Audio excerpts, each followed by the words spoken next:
monde, j'espère que vous allez bien. Aujourd'hui on se retrouve dans une nouvelle vidéo. Pour bien commencer 2023, je me suis dit quoi de mieux que de vous faire un book haul qui date depuis octobre. Déjà je voulais absolument revenir en 2023 parce que faire des vidéos ça me manque énormément et bref, je ressentais un manque, j'avais très envie de vous faire des vidéos. Même si depuis ces 3 mois, sachez que j'ai toujours tourné, en fait j'ai fait plein de vidéos mais que je n'en ai posté aucune parce que aucune ne me plaisait. Donc je me suis dit on va commencer 2023 en achetant un nouvel appareil photo, magnifique. Nouvel appareil, je me dis nouvelle qualité de vidéo, on repart sur de bonnes bases. Donc c'est parti mon kiki.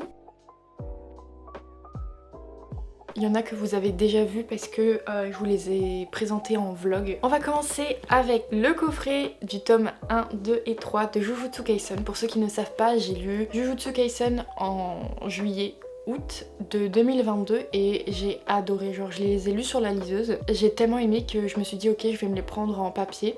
Et donc voici le pourquoi du comment est-ce que je l'ai pris. Quand je voulais le coffret c'était l'ancien. Et en novembre ils ont réédité en fait le tome 1, 2, 3 donc pour les fêtes en coffret. Avec cette magnifique illustration de Yuji. Du coup je suis hyper contente, elle est trop belle. Mais surtout on a Sukuna juste ici, il est magnifique. Donc je suis trop contente, je vais pas vous montrer les tomes 1, 2, 3 parce que voilà quoi, vous les connaissez à force. Mais voilà, je suis trop contente. Ça parle d'exorcistes, de démons, de personnages hyper badass et hyper powerful. Donc voilà, j'adore, c'est trop bien. Il me tarde de lire la suite. Ensuite pour rester dans le thème, je me suis pris le tome 17 édition Prestige, oui parce que du coup ma collection de Jujutsu Kaisen j'ai genre les tomes 1, 2, 3, 13, 17. Mais je me dois en fait d'acheter les tomes collector qui sortiront parce que c'est des tomes collector et que je veux pas les payer une blinde après. Hein. Je ne suis pas un pigeon, enfin un petit peu mais un pigeon respectable. Je me suis pris le tome 17. Est-ce que j'ouvre la bête pour vous montrer? Bien sûr. La couverture du tome 17. Oh là là. Elle est trop belle, elle est vraiment belle, magnifique. J'ai craqué parce que Yuji, Megumi et Yuta, vraiment, ils sont incroyables. Bon, même si je suis pas trop fan de Yuji, je préfère Sukuna, mais c'est pas grave. Nouvelle pop Jujutsu Kaisen, elles sont trop belles. Je me suis pris El Famoso, tome 34 de My Hero Academia. Vous me connaissez, je ne peux pas passer à côté d'un collector de My Hero Academia. Surtout quand il y a Bakugo dessus, mais qu'en plus les goodies c'est Shoto. Enfin genre je veux bien mais c'est pas possible pour moi de passer à côté. Du coup j'ai eu mon tome 34 que j'ai déjà lu, que j'ai déjà postité, que j'ai déjà annoté, que voilà, pépite, j'adore My Hero Academia, je veux absolument la suite de ce manga qui est fou. J'ai pas encore vu la dernière saison qui est en train de sortir parce que je veux attendre que tous les épisodes soient sortis pour pouvoir binger tous les épisodes parce que je ne peux pas attendre une semaine pour que la suite sorte, genre c'est pas possible. Donc j'ai trop hâte aussi de regarder la saison 6. En décembre, j'ai eu sous le sapin Assassin's Blade de Sarah J. Maas. Je suis trop contente parce que je suis en train de compléter la collection en fait des Throne of Glass. Et comme je les relis, et voilà, il me les faut en physique, que je puisse mettre des petits post-it dedans, voyons. Et donc je suis trop contente, j'ai vraiment trop hâte de le relire parce que oui, je l'avais toujours pas relu vu que j'avais pas le tome. Je le relirai. Je ne sais pas quand mais je le relirai. J'ai trop hâte, vraiment c'est incroyable. En plus il est tout petit, oh là là, les tomes que je suis en train de lire là ils sont énormes. Est-ce que j'ai besoin de faire un résumé de Throne of Glass? Je vais en faire un rien que pour vous. On va suivre Celeana qui est en fait une assassineuse qui se retrouve esclave. Et en fait le prince du roi, donc d'Orient, va demander à ce qu'elle soit en fait sa championne pour un tournoi, pour savoir qui va être le prochain assassin du roi. Et en fait elle gagnerait sa liberté au bout de 5 ans de bons et loyaux services il me semble, si je ne dis point de bêtises. Ça c'est le résumé de base. Throne of Glass c'est bien plus que ça. C'est des personnages badass, c'est des personnages qui ont du pouvoir, des batailles, des démons, de la magie. Genre c'est vraiment trop bien, je vous recommande absolument cette saga qui est folle. Mais j'ai eu également Tower of Dawn que je suis actuellement en train de lire. J'ai enfin la collection des Throne of Glass complète et ça fait depuis, sans mentir, je pense 5 ans que j'essaye de compléter cette saga, enfin que j'essaye. J'ai pas tous les livres de Sarah J. Maas parce qu'il me semble qu'elle en a fait un sur Catwoman ou je sais plus trop quoi, mais celui-là il m'intéresse pas du tout. Du coup je veux pas le prendre, mais je suis trop contente. Voilà, que dire de plus? Je me suis pris le livre Au-delà des murs, donc c'est le livre qui parle de l'attaque des titans, puisque oui, j'ai enfin fini l'attaque des titans en 2022. C'était super bien, c'était même très bien, bien fait, mais je reste un petit peu sur ma faim. Ça n'empêchera rien en live d'être folle. Du coup, je me suis pris le livre, ça m'intéresse beaucoup, il me semble qu'on va juste avoir des informations sur pourquoi l'attaque des titans, sur plein d'informations sur l'attaque des titans, je ne sais absolument pas lesquelles, mais il y avait un livre sur l'attaque des titans, il fallait que je me le procure. C'est vraiment une œuvre hyper incroyable qui est hyper bien développée, qui est tellement complexe que genre vraiment il faut apporter des informations. J'ai besoin d'informations pour mieux comprendre l'œuvre, pour mieux comprendre le manga, pour mieux tout comprendre parce que c'est vraiment fou. Et donc je suis hyper contente de m'être procuré ce livre. Ensuite je me suis pris La Cité des Songes de Georgia Caldera. Je l'ai pris puisque c'est une autrice que j'aime beaucoup, mais j'ai pas lu beaucoup. Je crois que j'ai lu 2 de ses sagas. J'ai lu que Les Larmes Rouges qui était du fantastique, et sinon j'avais lu sa saga Nos Chemins de Travers, je crois que c'est ça, qui est un contemporain. Et j'ai très envie de découvrir plus de ces sagas parce que vraiment j'ai trop aimé Les Larmes Rouges. Et déjà la dernière trilogie qu'elle avait faite, je sais plus du tout c'est quoi le nom, je l'ai dans ma pile à lire mais je l'ai pas encore lu. Et donc je me suis dit mais quoi de mieux que de dépenser mon argent dans une nouvelle de ces sagas. Je ne sais plus, ça fait tellement longtemps que je me suis pris les livres que je ne sais même plus c'est quoi les mots-clés. Mais si je dis pas de bêtises, il me semble que c'est fantasy avec mariage arrangé, un truc comme ça. Du Georgia Caldera, c'est suffisant. Je me suis pris les tomes 2, 3 et 4 des Dieux du Campus qui me fait trop envie. Cette saga sportive, et en fait j'ai appris que certains tomes, je sais plus c'est lesquels, c'est des MM. Des MM dans le milieu du sport. Que dire, je suis trop excitée, genre ça a l'air trop bien. J'ai qu'une hâte, c'est de découvrir cette saga finalement. Vous me connaissez, je suis faible pour ce qui est des romances sportives, je craque très facilement. Ensuite je me suis pris le dernier tome des McCoy, donc le tome 6. J'ai une relation hyper particulière avec les McCoy parce que j'avais lu les 3 premiers tomes et j'avais bien aimé, genre je les avais enchaînés. Et quand le tome 4 il est sorti, je l'ai lu après un long moment et genre c'était trop bien. Et en fait je me dis qu'avec du recul c'était pas si ouf, enfin c'était bien mais sans plus quoi. Donc j'appréhende énormément la lecture du tome 5 et 6 parce que j'ai toujours pas lu le tome 5, mais je me dis que je peux les lire entre des romans de fantasy, donc ça passe mieux. N'hésitez pas à me dire si vous avez lu les derniers tomes des McCoy pour me donner un avis si finalement ça vaut vraiment le coup que je les lise maintenant. Pour ce qui est des mots-clés, ça va être de la romance new adulte, ça va parler des clans écossais, donc des Highlanders, et donc c'est un petit peu la mafia écossaise, comme le dirait si bien Nina Quill. Ensuite, je me suis pris La Vie en vrai de Emma Green. Je me procure à chaque fois les livres de Emma Green parce que, je sais pas en fait, je crois que je suis un petit mouton, parce que j'ai lu qu'un seul de leurs livres et c'était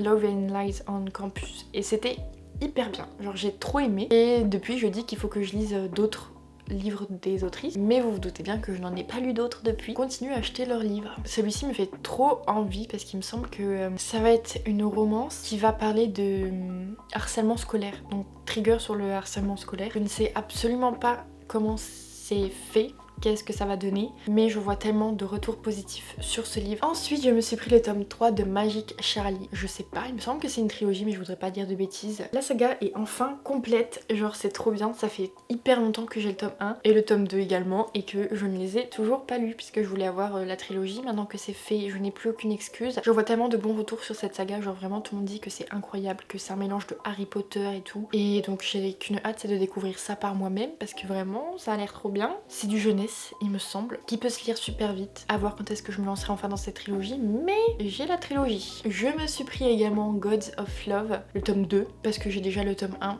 que je n'ai toujours pas lu, mais j'ai trop envie de le lire. À chaque fois je le mets dans mes piles à lire et je le lis pas, mais genre vraiment il est souvent dans mes listes, mais je pense que je pourrais trop l'aimer parce qu'il me semble que c'est mythologie grecque, que c'est avec le dieu de l'amour ou je sais plus trop quoi, et il me semble que le tome 2 c'est sur un autre personnage. Ensuite je me suis pris la nouvelle saga de Alexiane de Lys, et je vais essayer de lire le titre, je ne suis pas sûre que je le dise correctement, mais c'est Tiziri. Alexiane de Lys, j'ai également lu la saga, c'est les ailes d'émeraude si je dis pas de bêtises, et j'avais vraiment beaucoup aimé cette saga, genre c'était hyper bien.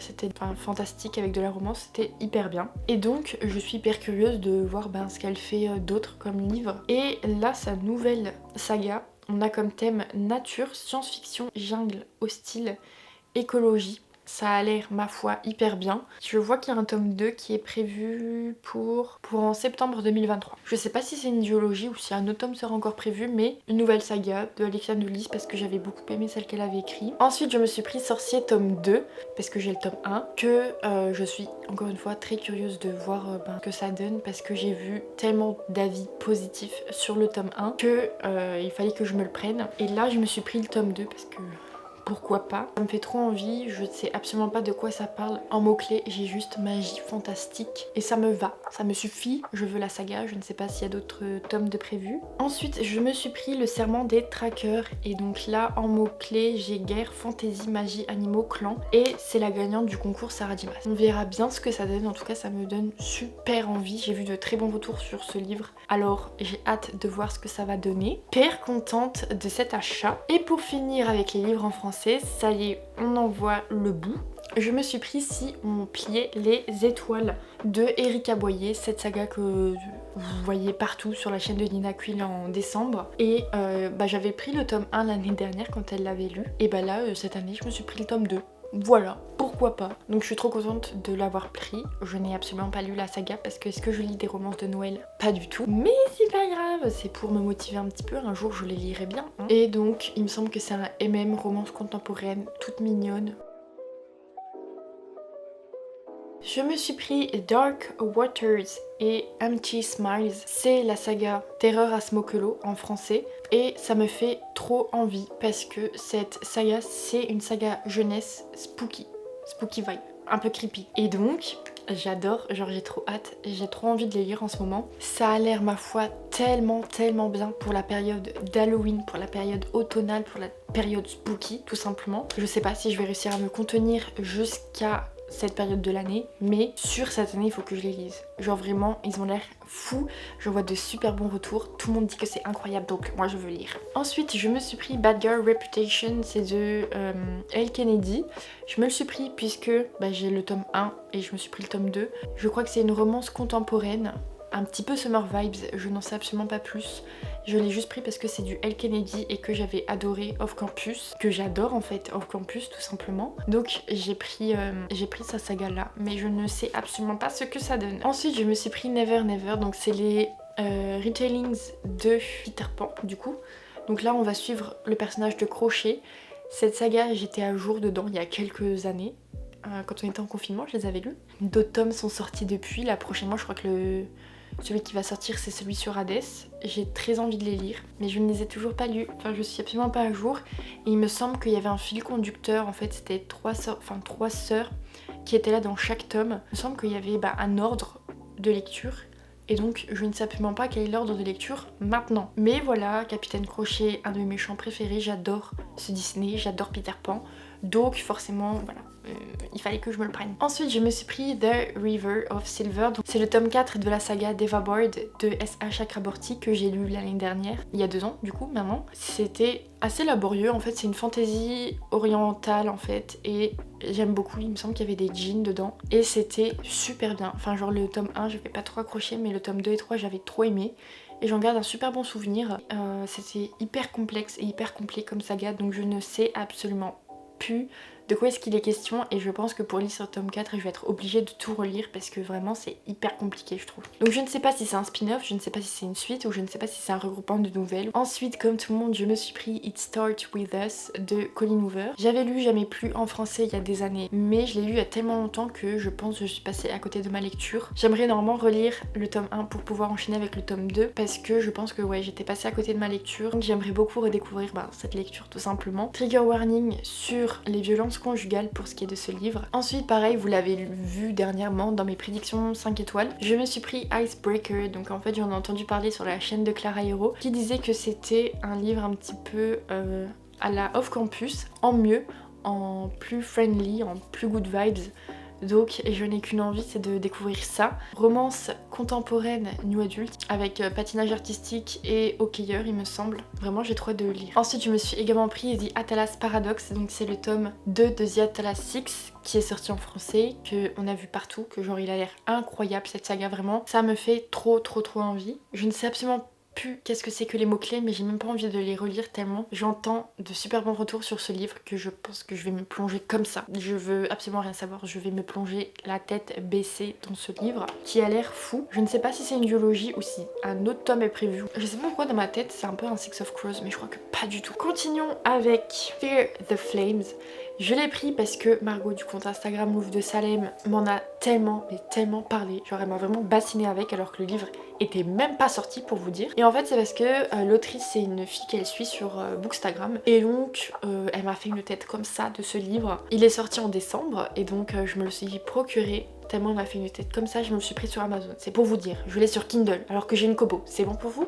Bref, elle m'a tannée avec ce livre et en fait genre ça a l'air incroyable. Elle est en train de le lire en ce moment, elle met plein de stories sur ce livre et genre ça a l'air fou. Je vais pas vous donner de mots-clés mais en gros elle m'a dit c'est genre le livre parfait pour les fans de fantasy. Il y a des dragons, des royaumes, des filles hyper badass, voilà. Je ne veux pas en savoir plus, Margot me l'a vendu comme jamais. Il me semble qu'il y a un tome 2 de prévu parce que l'autrice est en train d'écrire le tome 2. Ensuite je me suis pris A Light in the Flame parce que Jennifer L. Armentrout, je suis désolée, genre c'est trop bien. J'adore ce qu'elle écrit et il me semble que c'est le spin-off de From Blood and Ash. Si je dis pas de bêtises, il me semble que ça c'est le spin-off de From Blood and Ash. Et je n'ai toujours pas lu la saga parce que vous-même vous savez, je sais pas dans quel ordre ça se lit. Je me dis 2023 je pourrais commencer cette saga. Parce qu'il y a tellement de tomes que je peux m'y mettre maintenant. Je me suis pris A Forgery of Roses. J'avais trop envie de découvrir ce livre parce qu'on nous a bassiné avec ce livre quand il est sorti en français. Forcément, en tant que pigeon que je suis, je me le suis pris en anglais. Je me suis dit ok on va voir ce que ça donne. Parce que ça a l'air vraiment trop bien. En mots-clés on a enquête, fantasy, magie, mystère, young adult. Ça a l'air fou. Donc je n'ai qu'une hâte, c'est de le découvrir. J'en vois énormément d'avis très positifs. Je crois que ça doit être une saga. En tout cas c'est pas un one shot mais je sais pas quand est-ce que la suite sera prévue, je ne sais même pas combien de tomes il y aura mais elle est là, bien au chaud dans ma pile à lire, un jour je la lirai. Ensuite je me suis pris Queen of Myth and Monsters, donc c'est le tome 2 de la saga King of Battles and Blood. J'ai ce tome 1 dans ma pile à lire depuis un petit moment mais je l'ai toujours pas lu comme vous pouvez vous en douter. C'est un livre de romance, enemies to lovers, fantasy et vampire. Et la couverture de ce tome 2 elle est vraiment magnifique. Je l'ai énormément vu passer donc forcément j'ai craqué. Il y a un tome 3 également qui est prévu et je sais pas pour quand. Depuis 2023 je suis dans un mood de lecture intensif. Je lis un petit peu tous les jours, c'est un rythme de lecture que je n'avais pas eu depuis moult temps et ça me fait trop plaisir parce que je lis et je suis trop contente. J'espère que j'ai enfin la période panne de lecture loin derrière moi et que maintenant un bel avenir se profile à l'horizon parce que j'ai vraiment envie de lire. Ça m'embêterait de retomber en panne de lecture. J'espère que ce book haul vous aura plu. En tout cas, moi je suis trop contente de revenir et donc n'hésitez pas à me mettre en commentaire les derniers livres que vous êtes achetés. Ça me ferait très plaisir de savoir ce que vous avez pris et ça me donne des idées si je ne les ai pas. Voilà, moi en attendant je fais plein de gros bisous et je vous dis à la semaine prochaine. Bye!